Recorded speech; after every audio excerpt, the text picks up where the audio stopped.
Ano mo siya? Ano po, asawa po. Asawa. Opo. So, ganito bahay nyo? Opo. Hindi ba nababasa pag umulan? Nababasa po, tumutulo. Ikaw lang, kayo lang ng ano mo namumuhay dito. Opo. Nakakaya na lang po namin mabuhay. Sasabi ko na lang po sa akin, mama, pag ano po, sasama na lang po ako dito. Kasi po, di naman po kaya ni mama na buhayin po kami magkakapatid. Sumasama po ako para po may dagdag kita po, may panggastos din po. May makain lang po kami. Anong hiling mo sa Pasko? Kasi dito po yung mama ko, kahit wala na po kaming ganda. Kaunting pera si Daddy Frankie dito. Sana makatulong to sa inyo, no? Ingat kayo, baka may madulas. Medyo mabato-bato. Alalayan mo si, medyo senior ang lakad.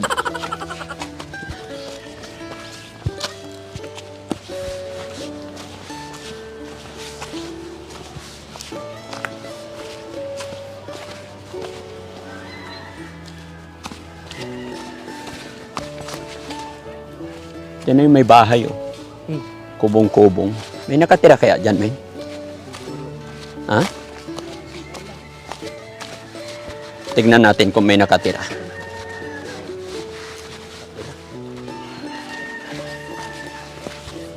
Pero bakit puro tolda lang, no?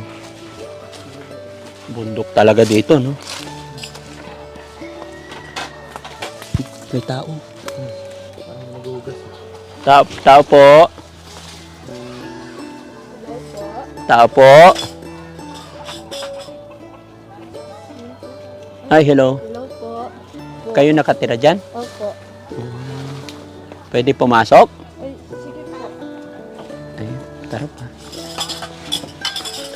Ang taas ng gate. Ay, hello. Magandang araw. Magandang mga din po. Galing kami dyan sa taas, sa tuktok. Na padaan lang. Bahay nyo to? Opo. Tagal na kayo nakatira dito? Mga ilang buwan na din. Bakit dito kayo nakatira? Ikaw, bahay mo? Bakit po na? Bahay nyo dalawa. Ilang taong ka na? 18 po. Sandali lang. Pwede bang i-dikit ko to sa'yo? Sige po. Ano pangalan mo?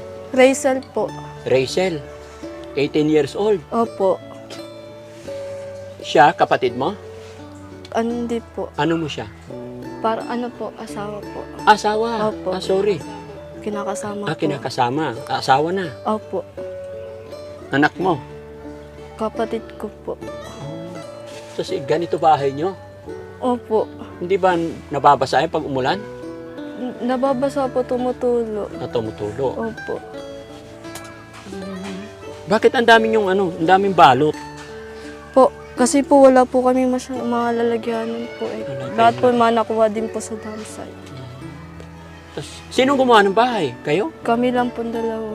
Oh, buti naman marunong kayong gumawa ng bahay nyo. Opo. Pero ba't ganun? Di ba 18 ka pa lang? Opo. Minor de edad pa.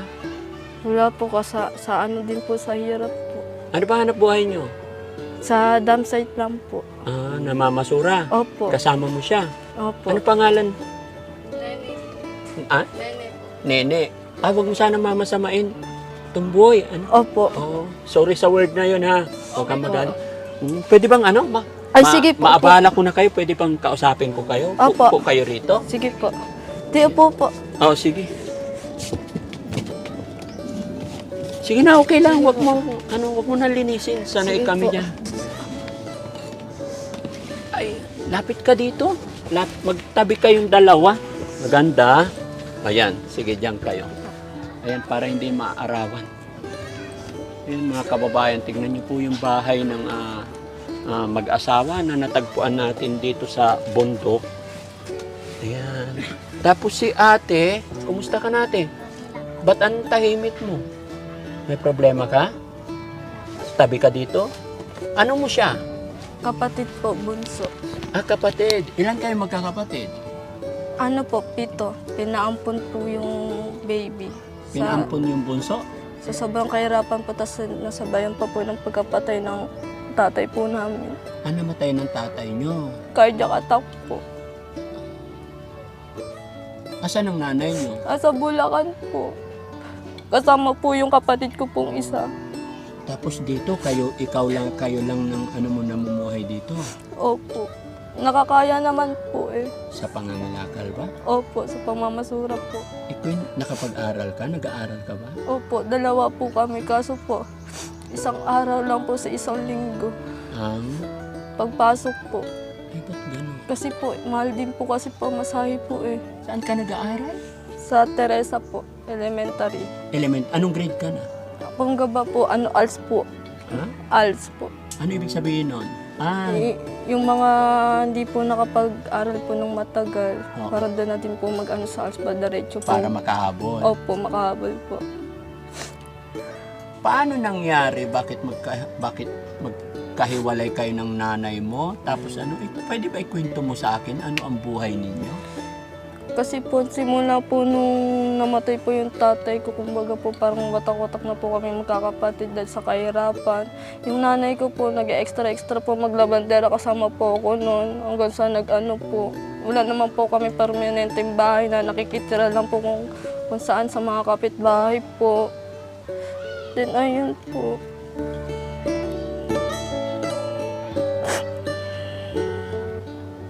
Nakakaya na lang po namin mabuhay. Sasabi ko na lang po sa kay mama, pag sasama na lang po ako dito. Kasi po, di naman kaya ni mama na buhayin po kami magkakapatid. Dahil sa maliit na kita. Kaya napilitang sumama sa kanya kasi hindi kayo kayang buhayin ng Mama ko po. Tapos wala naman din po kami permanenteng bahay na kung saan po kami pwede mag-stay. Kung saan na lang po kami nakikitulog. So kung kaya sana kayong buhayin ng mama mo, ibig sabihin hindi ka pa mag-aasawa o hindi kayo magsasama. Hindi naman din, parang gano'n na din. Parang gano'n na rin. Pero siya, kapatid mo siya. Ba't nasa iyo siya? Kasi po kinuha ko po siya kay mama kasi po wala po talaga kami bahay po sa Bulacan. Ngayong may bahay ka kaya kinuha mo yung kapatid mo. Kasi po yung mama ko po kung saan na lang po nakikitulog, pati din po yung kapatid ko.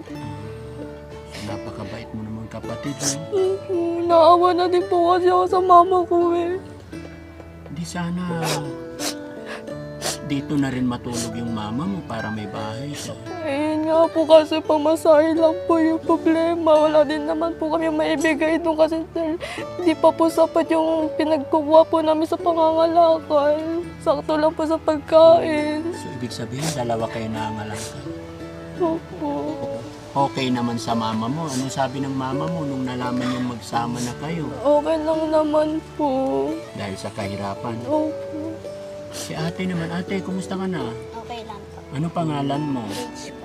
Ha? Rage po. Eh? Rage po. Rage. Sorry ha. Oo, ganda ng pangalan mo. Ganda pa naman. Nag-aaral ka. Opo. Anong grade ka na? 4. Grade 4. Tapos ikaw, sabay kayong papasok? Hindi po, sa Bulacan po. Siya. Paano yan? Nandito na siya ngayon o bakasyon na? Bakasyon lang po. Okay. Yan mga kababayan, tignan nyo yung pamilya na nadaanan ng Team Daddy Frankie dito. Napakahirap ng buhay. Si ate, si kuya naman. Ano ba pwede itawag ko sa'yo? Nalilito ako. Kuya. Ha? Okay lang. Huwag kang magalit sa akin, ha? Opo. Pasensya ka na. Kuya, paano naman yung ginagawa mo para maitaguyod to? Although, sa edad, ilang taon ka na? 18 din 18 din, tapos ikaw 18. Opo. No, mga kababayan, sa edad nilang to, kahit wala silang magulang, nakapag-create sila ng ganitong bahay. Pero syempre, ito mga kababayan, sako, tsaka tulda. Saan kayo kumuha ng mga gamit, mga ganyan? Dam site din po. Tansin din po. Yung mga napupulot-pulot yung Opo. tulda, yung mga sako, yun ang ginagawa yung dingding. Opo. Opo. Buti ngayon, nandito, hindi kayo gumala. Hindi po. Bakit? Di po namin ano po yung paggagala kasi mas Hindi, ibig ko pinili po sabihin, namin. buti hindi kayo nangalakal ngayon. Hindi po. pahinga po. Pahinga. Kasi po simula noon. Minsan hanggang Sabado po, ang lakad po kami. Every Monday to Friday, Monday to Saturday, yun yung araw ng pangangalakal. Tapos Sunday magpahinga. Opo. Ang galing, no? Oo, yan yung ginawa ng Panginoon. Opo, para Na every makaahon Sunday, magpipray tayo, sisimba tayo. Sa loob ng 7 days, isang araw lang hinihiling ng Panginoon na ibigay natin yun para sa Kanya, no? Opo. So tama yun. Kaya lagi nyo lang tatawagan ang pangalan ng Panginoon. Kahit na mga bata pa kayo, andyan na yan, wala na tayong magagawa. Pero wag lang kayo makakalimot tumawag sa Panginoon, no? Opo. Kaya naman, kuya, pwede bang ikwento mo sa akin ano ang buhay nyo, buhay mo?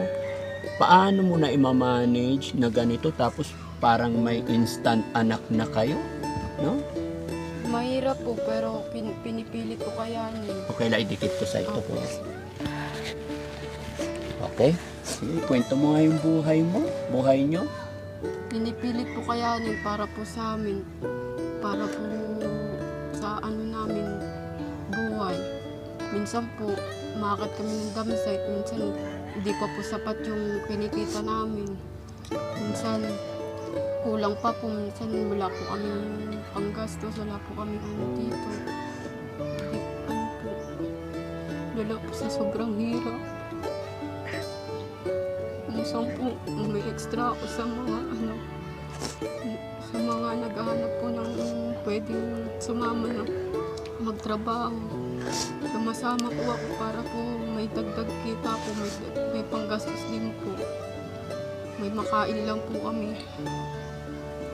Saan kayo nagluluto dito? Sa labas po, Sa labas kahoy lang. po, kahoy lang po. Oo, kasi bundok naman to, walang problema. No? Opo. Ang importante, may maisaing. Opo. May makain. Si ate naman, ate, kumusta ka na? Okay ka lang ba dito? Hindi mo namimiss yung mama mo, nanay mo? Ilang taon ka na ulit?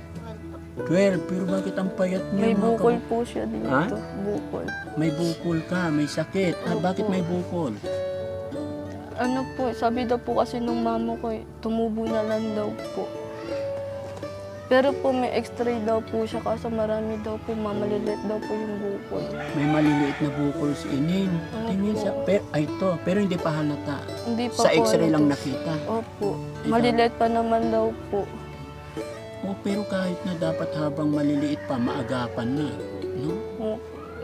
Isa sobrang kahirapan po, wala din po kami pambiling gamot po para po sa bukol niya dito po sa Kasi ibig maliliit. sabihin, napacheck up nyo na. Opo. Sa Bulacan po. Ang ganda pa naman ni baby. No? Ang tatay nyo wala na, namatay na. No? Wala na po. Namatay na. 7 years na po. Ilan? 7 years na po. Matagal na. So ibig sabihin, namatay siya nung maliliit pa kayo, Opo. no? Kaya nagkahiwa-hiwalay na kayo magkakapatid.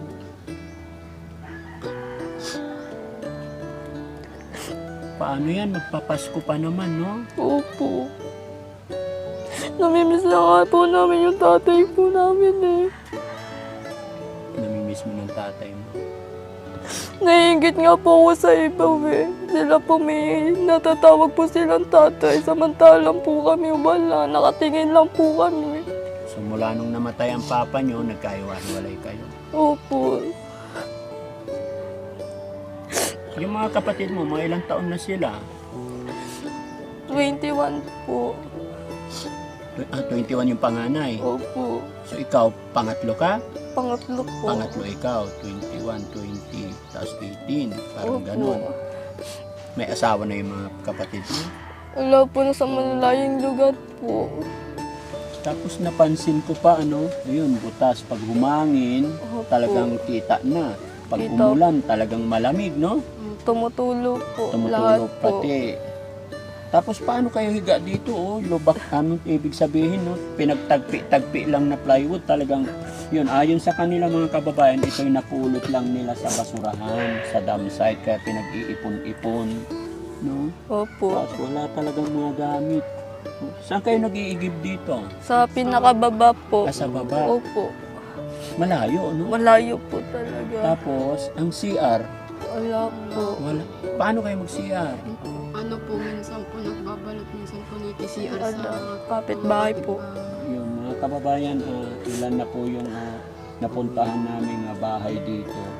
Ito po talaga ang pinaka main problem sa lugar na ito. Magmula doon sa top hanggang sa baba. Yung banda roon, medyo may CR na yung iba.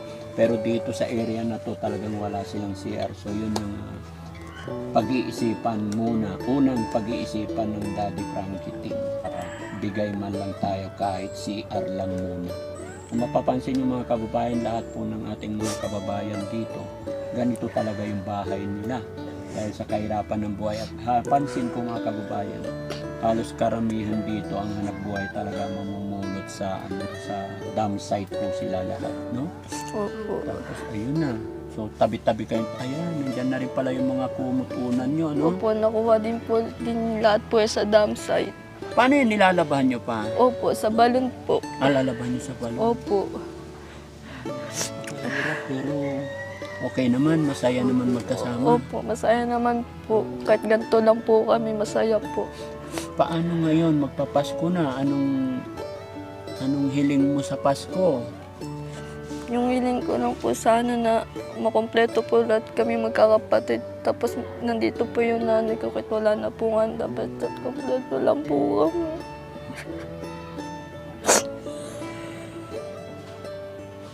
Ayun lang po yung hiling ko. Gusto mo makompleto pamilya mo? Kasi dito po yung mama ko kahit wala na po kaming handa. Basta kompleto pamilya. Opo. Kahirap naman ang kalagayan nito mga kababayan, pati ako nagkakaroon. Tipong papasko na, tapos kita mo walang-wala talaga. Pero hindi nila iniinda yun. Okay lang wala silang handa raw, ayon sa kanya. Basta makumpleto ang pamilya. No? Ipag-pray mo, Opo. mag-pray ka lang lagi. Opo. Sana marinig ni God yung panalangin mo. Magkaroon ng himala na may darating na blessing sana para sa inyo this coming Christmas. Kaya ako naiiyak eh. Hindi ko alam kasi alam nyo, ramdam ko eh kung ano yung hirap ng walang magulang, watak-watak ang pamilya. Si ate, ikaw, anong request mo sa darating na Pasko? Sana po magkabuo po yung pamilya namin. Sana mabuo rin yung pamilya nyo. Apo. Laruan, baka may gusto kang laruan? Wala. Yun Yung lang po yung nakita ko. Buo po yung pamilya namin. mabuo lang pamilya. Ayun lang ang gusto mo, yung mabuo yung pamilya. Apo. Ate, pwede kang manawagan sa ating mga kababayan? Pwede kang manawagan, humingi ng tulong. Christmas.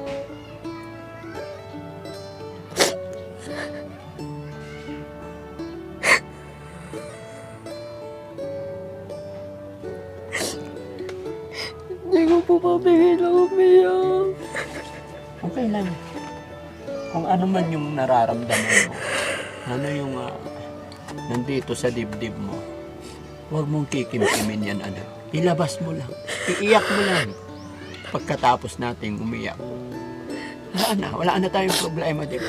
Opo. Huwag nating kimkimin. Di ba? Naiintindihan. Nararamdaman ko yung nararamdaman mo. Kaya, iiyak mo lang. Lagi mong isang guni kay God kung ano ang paghihirap natin. Ano yung dinadanas natin ngayon. Hindi habang buhay ganyan. Basta laban lang tayo, no? Opo. Huwag tayo mawala ng pag-asa. Lagi tayo mag-pray. Yun lang masasabi ko sa'yo. No?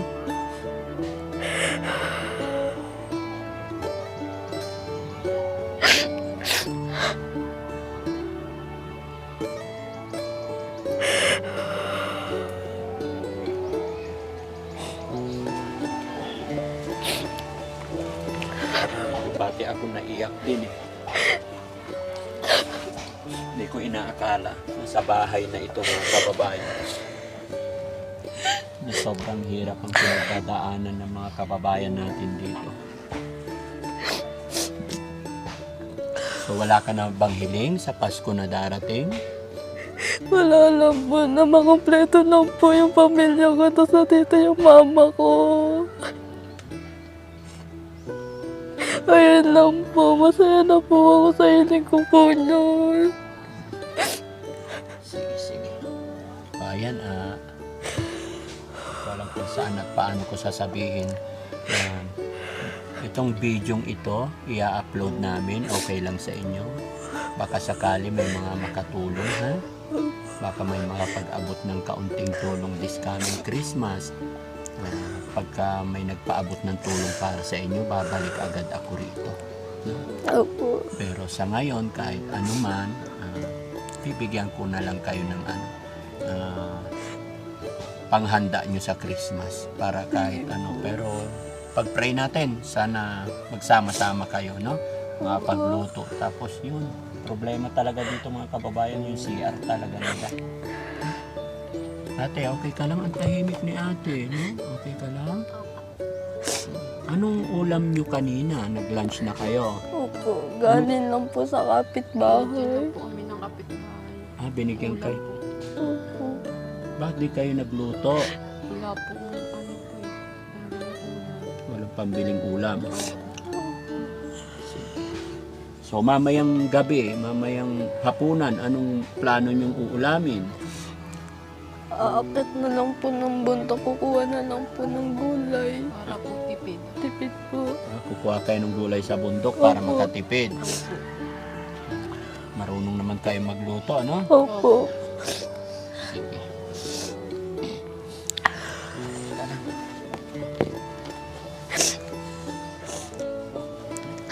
May kaunting pera si Daddy Frankie dito. Sana makatulong to sa inyo, no?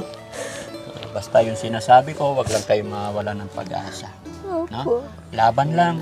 Tapos itong pera, gastusin nyo sa tama kung ano yung pangailangan nyo. Bili kayong Opo. bigas, ulam. Tapos yun, sana umabot ito hanggang ano. Teka, 3,000. Maraming salamat po. Yan, gawin mo 5,000, ha? Maraming salamat po. Kaya huwag kang umiyak. Labanan natin. Kaya natin to, ha? Opo, laki tulong po to sa amin. Basta huwag tayo makalimot kay God. Opo. Magmahalan kayo. Ha? Pakabata pa nila mga kababayan pero nagsasama na sila. Parehas silang 18. Tapos si ate na naging shoulder na niya ang kanyang kapatid. Ayun mga kababayan. Sana gabayan sila ni God at pag-pray natin, makaahon din sila sa hirap. Pero sasabi ko sa inyo, basta laban lang. No? Mag-ipon, magtipid, magsikap. Habang may buhay, may pag-asa. Huwag tayong mawala ng pag-asa, no? At sisikapin kong babalik-balik dito para makapag-abot ng kahit konting tulong sa abot na makakaya ni Daddy Frankie, no? Opo. Yun. So, maraming salamat, ha? Maraming salamat din po. Pasalamatan natin mga kapatid yung aking mga follower, supporter, subscriber. Kasi po, sa araw-araw na pagtulong ko sa ating mga kababayan, hindi lang po isa, dalawa, tatlo everyday ang tinutulungan ng Daddy Frankie, ay hindi ko magagawa yan kung hindi rin sa tulong ng ating mga kababayan, mga OFW. Kaya tulungan nyo rin ako, magpasalamat tayo sa ating mga kababayan. Sige. Maraming salamat po sa mga followers na tumutulong po sa amin, lalo na po kay Daddy Frankie. Maraming salamat po talaga sa tulong niyo po.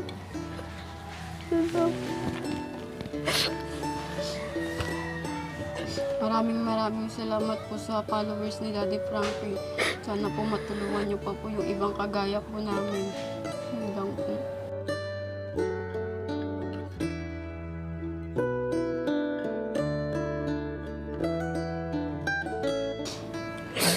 Si ate ang tahimik.